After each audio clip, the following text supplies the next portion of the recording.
At first, the neighbors just stared. Now they've started to dress like immaculate front lawns, pristine white houses, no picket fences because who the fuck has those in 2025? But still, a gorgeous neighborhood, a suburban heaven. That's what the developers had promised when we checked out the new build. And a south-facing garden with patio, from where you could sit and watch the sun set over a forested backdrop on a warm summer evening with your designated partner in life, as your hypothetical 2.4 children play in said south-facing garden with a joy and abandonment that most people can only dream of. I know, disgusting, right? But look, we were at that stage of our lives, as was everybody else I knew. So I just did what any decent millennial would do went along with it. Fast forward 6 months, I'm sat in the passenger seat of a moving van, dressed in my comfy dungarees and favorite Fleetwood Mac t-shirt.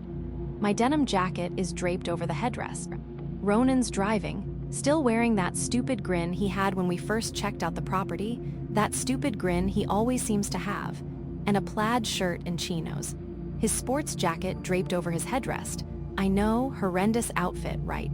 I didn't marry him for his dress sense. Ronan's recently gotten into easy listening. Tonight You Belong to Me is playing on the radio. It's creepy AF and reminds me of the film Jeepers Creepers and the old song that plays during it. My Converse-ed feet are up on the dashboard, my head resting against the window. I'm contemplating all my disastrous past and future life choices. We've navigated half a dozen of these suburban dream streets with their lovely little white homes to get to our own. It's quite apparent that the developers have delivered on what they'd promised. It's no different from the brochures and the aforementioned model home we'd visited, with 2 exceptions. First, there's a brilliant, red-leafed bush sprouting from the middle of the front yard. Ours seems to be the only house that has one. The second exception, the neighbors. We pull up outside our house and that's when I spot them. An old man and an old woman standing outside the house directly opposite ours. They're quite some distance away. It's a wide street, so I can't make out much of the way-in features, but the fact that they're wearing all white makes them stand out. They stand side by side and seem to be just staring into the distance. Suddenly, they turn and make eye contact, startling me. I do what I think is polite and give them a wave, but they don't wave back, so I just look away, unnerved. I think back to that day we visited the model home. We were the only ones there, well, the only prospective buyers. It was just us and the developer on his lonesome. Superficially charming, wearing a permagrin, dressed in all white. I thought nothing of it at the time. It was a warm day, so why not? Ah, Ronan exclaims, turning off the ignition. Home sweet home. Let's check it out, my lovely. An hour later, we are in the living room. Boxes, books, and clothes are scattered around the room. I've changed into a hooded top and pajama bottoms and chucked my denim jacket onto the sofa, next to Ronan's hideous sports jacket. I take out a large framed photo from one of the boxes. It's of myself and Ronan on our wedding day. I stare at it for a few seconds before placing it on the mantelpiece. I turn to look out the front window. I can see the house opposite, and outside it once again, that old man and old woman. Except this time, he's wearing Ronan's chinos and plaid shirt. And the woman, she's wearing dungarees just like mine. And they've now been joined by another old woman, but she's in all white, just like they were earlier. They're staring ahead into space, just like earlier. And just like before, they suddenly turn their heads in sync to look straight at me. I gasp and reach out for the curtains and yank them across. I wonder if I'm just seeing things, or just not seeing the right thing. The street is pretty wide, and those old people are far away. But I dare not pull the curtains back to have a peek. Not yet. Instead, I busy myself with more unpacking. An hour later, I'm feeling all that dust in my hair and up in my sinuses, so I go upstairs to take a shower.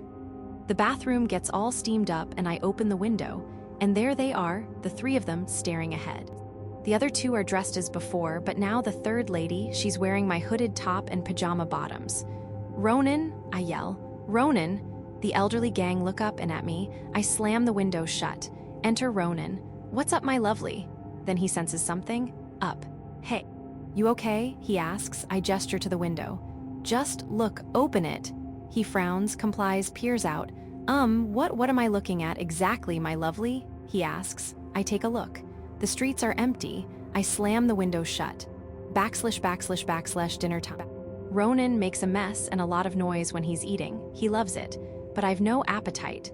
The fuck are those people? Am I losing my mind? The street's wide and they aren't close. Maybe I just need to get a proper look at them. So my head's down, my dinner's untouched, and I'm on my phone. Amazon, let's get some binoculars. But scrolling, been a bone of contention in our marriage for quite some time. The chewing stops, the clash of cutlery on crockery stops. I can feel Ronan's eyes on my scalp. I look up, his eyes lock onto mine and narrow. Didn't we talk about phones during dinner, my lovely? He asks. Okay, well, I mean, it's not like you're saying anything. If you have something to talk about, then. But he's right, and I know he is, so I don't finish that sentence, and I put my phone down. We eat in silence for a few seconds until we both try and speak at the same time. Do you? I start. So, he begins. We both laugh nervously. Sorry, go ahead, he says. Oh, out of curiosity, do you still have those binoculars? The one your brother got you?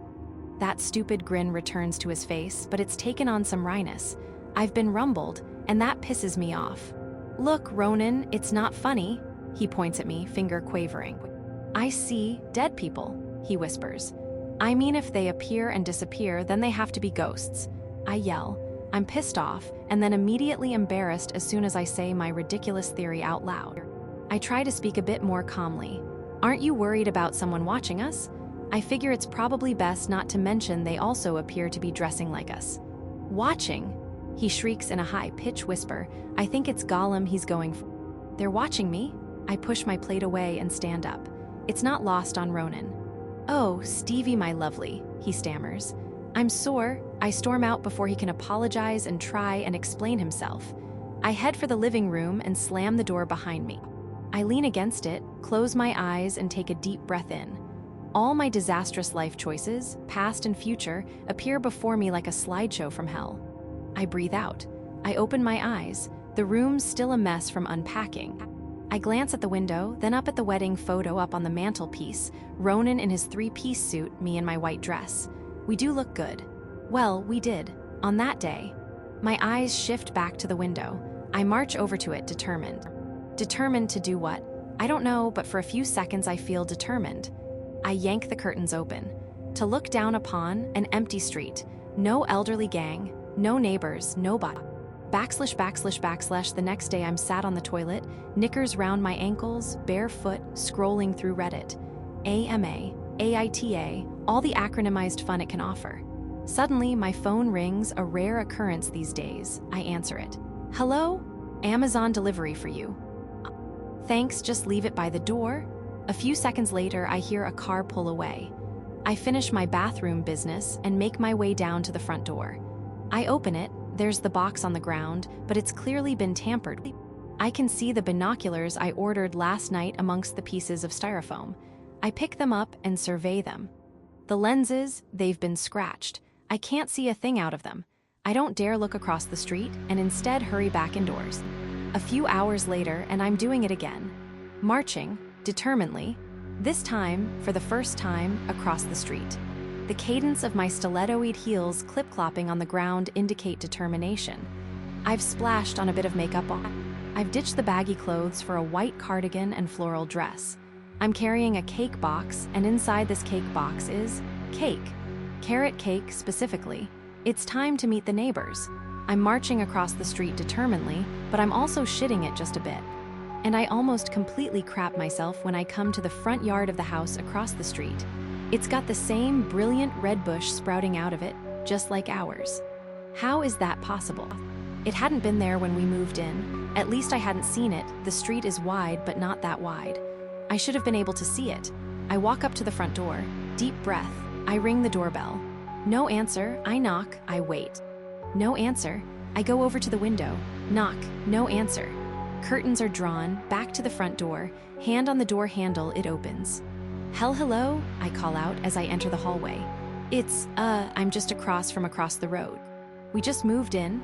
A denim jacket and sports jacket, identical to mine and Ronan's, are hung up on the wall.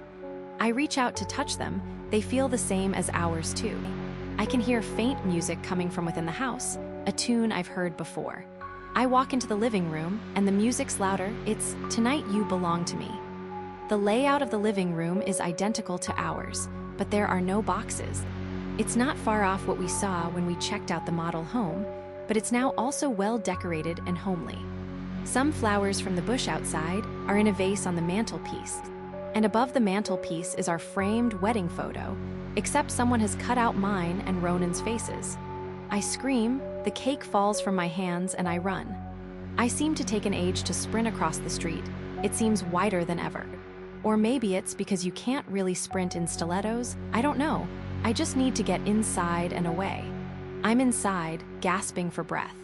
I slam the front door behind me, kick off my stupid shoes, and run to the living room. I close the curtains. I run up the stairs. I'm halfway up when I hear the doorbell. I stop. I try to breathe quietly. I creep up. 3 loud knocks, and I can't help but scream, and now I'm sobbing. I creep back down to the living room. I stand by the window. I'm crying but resigned to my fate. There's a very gentle knock knock knock on the window. I slowly open the curtains. Outside, on the front lawn, stand half a dozen men and women. Some are wearing my outfits, the dungarees, the floral dress, the cardigan. Some are in Ronan. All of them are wearing masks, cutouts of either mine or Ronan's face from the wedding photo. And then I can hear it again, "Tonight you belong to me." I turned. Ronan in the living room, cake box in one hand, flowers from the red bush in the other. He's wearing a mask too, the cutout of his own face. Or is he? I can't tell. "Hello, my lovely," he says. "What's wrong?" // over the course of the next few weeks. Half a dozen men and women became several dozen, became hundreds, all wearing masks of Ronan and me, all dressed in dungarees, plaid shirts, chinos, t-shirts of bands he never listens to, Roman sandals, that dress I bought in Bali, hundreds of them. Out in the front yard, across and then down the street. Just staring at us, well, just me, because Ronan can't see them and I'm not sure they can see him. So one day I let them in. It was getting pretty crowded out there. The day I let them in, they just kind of drifted into the house. Into our 4-bed, 2-bathroom, 1,490 square foot living accommodation spread over 2 floors. And every day they stand around, wearing those masks, dressed in our clothes, presumably watching us. In the converted attic and the spacious garage, whilst Ronan and I go about our day. Watching as we eat, watching as we sleep, watching as we shit and piss, watching as we fuck. I tried ignoring them. I yelled at them a few times. Once I hit one of them. They never respond, never speak, never hit back. 10 years later and they're still with us. There must be millions of them now, drifting around Ronan and I and our 2.4 children. They're here right now, as we watch the sun set. As our 2.4 children play in the south-facing garden, with a joy and abandonment that most people can only dream of.